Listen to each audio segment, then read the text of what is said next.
በቢላ ልጅ ሲጫወት ዝም ትሉታላችሁ? የኔ ሕፃኗ ልጅ በቢላ ስትጫወት ባያት እነጥቃት የለ? ብትነፈርቅስ ትነፍርቃ፣ ብታለቅስስ ታልቅሳ፣ ብትንደባለልስ ትንደባለላ። እናስ ራሷን ከሚጎዳት እኔ ብነጥቃት አይሻል? እኛ ከአምላካችን በላይ ያውቀን ነው ወገኖቼ። ቢላ ይሁን አበባ ይሁን ለማወቅ የቸገረን ምስኪኖች እኮ ነን ወገኖቼ። ይጥቀመን ይጉዳን የማናውቅ ደካሞች እኮ ነን። እኛ ከአባታችን በላይ ለምን ቢላ ሊያስኩም ብለን መጫወት ከፈለግን እንዴት ከባድ ነው ወገኖቼ። እግዚአብሔር አሁን ከእጃችን ላይ ሚነጥቀን ምናልባት ቢላ ሆኖስ እንደሆነ እግዚአብሔርን በትዕግስት የምንጠብቀው ወገኖቼ አሁን የማይሰጠን ለኛው ጥቅም እንደሆነ ስለምናውቅ ነው። መጠበቅ ማለት ሲሰጠን ብቻ አይደለም ሲከለክለንም ጭምር መጠበቅ ነው። እናስ እንደ ዕንባቆም ድምፃችንን ከፍ አድርገን እግዚአብሔር ሆይ ስትሰጠኝ ብቻ አይደለም ስትከለክለኝም ልጠብቅህ ወገኖቼ። መጠበቅ ማለት እኮ እንደዚህ ነው። የውላችሁ የተከልነው በለስ ባያፈራም እንጠብቀውን? አዎ።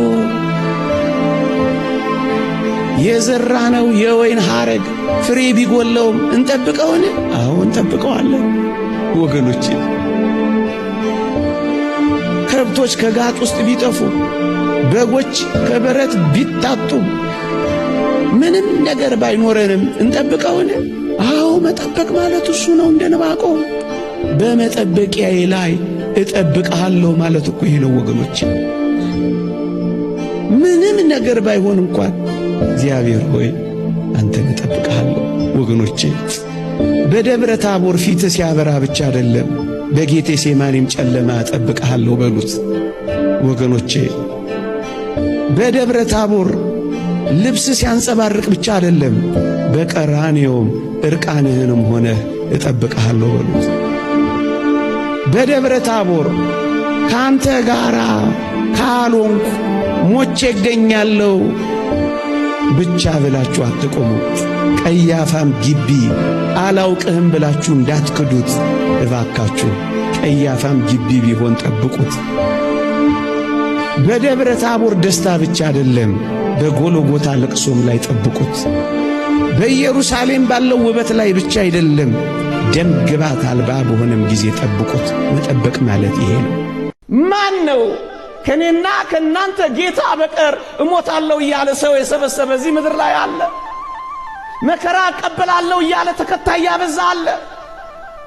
የትኛው ጀነራል ነው እኔ እሞታለሁ እያለ ሰራዊት ካምፕ የከተተ? ከኛ ጌታ በቀር እንዲህ ያደረጋለ? ምንድነው የሚያሳየ? ፍጹም የባህሪ አምላክ ነው። እየሞተ ሕይወት የሰጠ፣ እየወደቀ ያነሳ፣ እየተቀበረ ለዘላለም ከፍ ያደረገ ከኛ ጌታ በቀር በዚህ ምድር ላይ ማንም የለም። በእውነት ነው የተሰቀለው።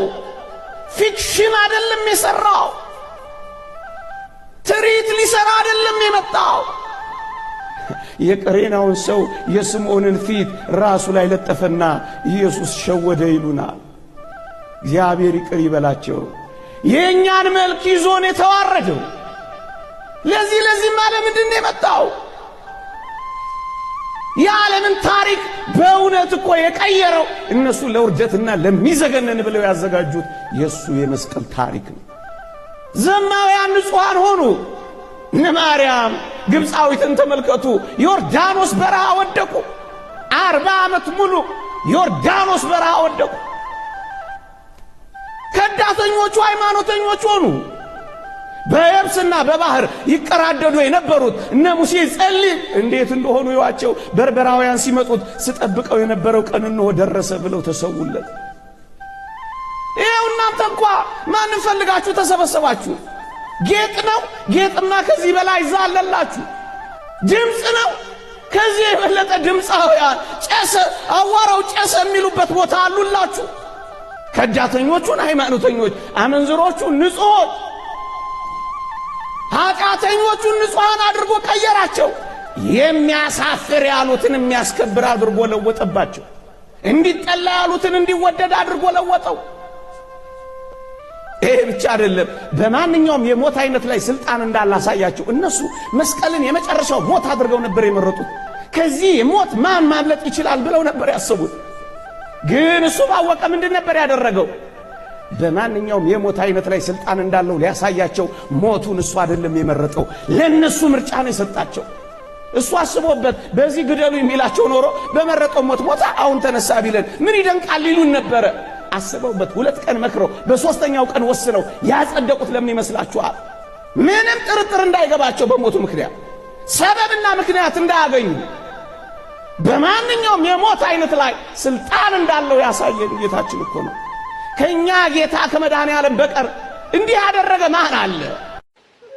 የቱም ነገር ሊቀር ይችላል፣ ብቻ እግዚአብሔር አንተ አትቅር ነው ትልቁ ቁም ነገር። ወጣቶች ያጣችሁን እያሰባችሁ ቀናችሁን፣ ሕይወታችሁን፣ የነገ ትልማችሁን፣ ራእያችሁን እግዚአብሔር በመቼ ቀን እንደሚያደርገው ምን ታውቃላችሁ?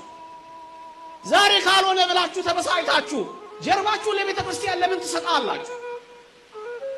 እግዚአብሔር ዛሬ ካልፈጸመው ብላችሁ ለምን ሌላ አዳራሽ ትሄዳላችሁ?